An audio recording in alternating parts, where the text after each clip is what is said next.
Today's topic, finding my stride. It was a perfect day for running.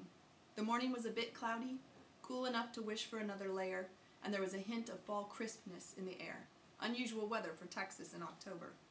I was heading to a race start line for the first time in over a year. For once, there were no pre-race jitters or time expectations. Just a lot of memories and a different kind of determination. On August 31st of 2005, my husband Philip was killed when he was hit by a car while out for his evening bike ride. Phil was not only an avid cyclist, he was also a dedicated runner. He began his running career as a high school track athlete. Later in life, he showed his enthusiasm for the sport by coaching for a community track club. He continued volunteering his time long after his own kids had outgrown the program. Running beside the kids at practice was one of his favorite things to do. Phil was a regular at all the local races. A towering pile of race bibs held a place of honor on his dresser. At 39, he was at the top end of a competitive age group. He was eagerly awaiting his birthday, which would result in an age group change. He couldn't wait to run as one of the youngsters in his field. But Phil never raced in the next age group. He died 3 months before his 40th birthday. Before we met, I was an occasional runner. Through our courtship and marriage, my husband introduced me to the joy of running. Vacations were planned around running, track season caused the cessation of all other activities, and date night usually began in running shoes. My love of the sport developed as our relationship did. After Phil died, my world looked different from every angle. The lines that distinguished what he loved and what I loved became blurred by the intense pain of his absence from my life. Suddenly, I wasn't sure if I loved running or if I only loved running with him. In the darkness of loss, I could not find the drive to put on my shoes and run out the door without him. I quit running.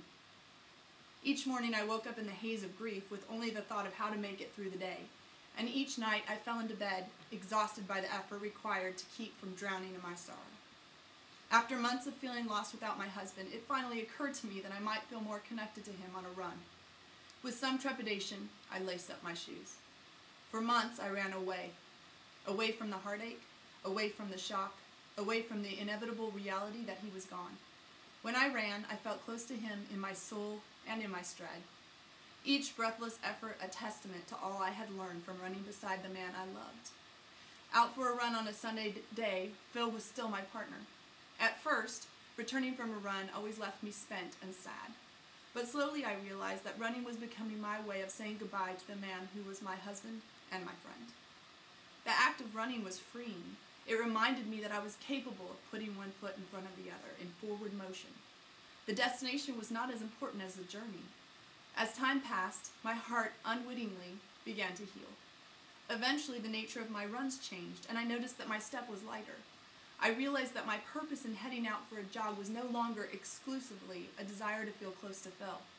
Slowly, I stopped expecting to see him at every turn of our favorite route.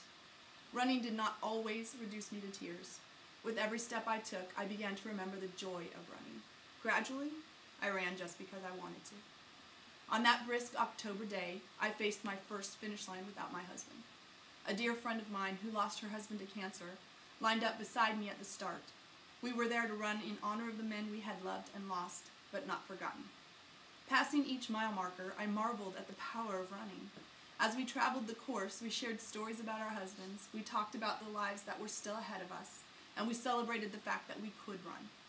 Crossing the finish line, I felt Phil's absence, but I also felt his presence. Running had taken me across more than a literal finish line. That day, I knew that the sport that my husband taught me to love was my companion during my deepest despair and my personal road to redemption, the truest form of a strong finish. As I crossed the line with cheering supporters in the background and my friend at my side, I realized that I wasn't running just for Phil.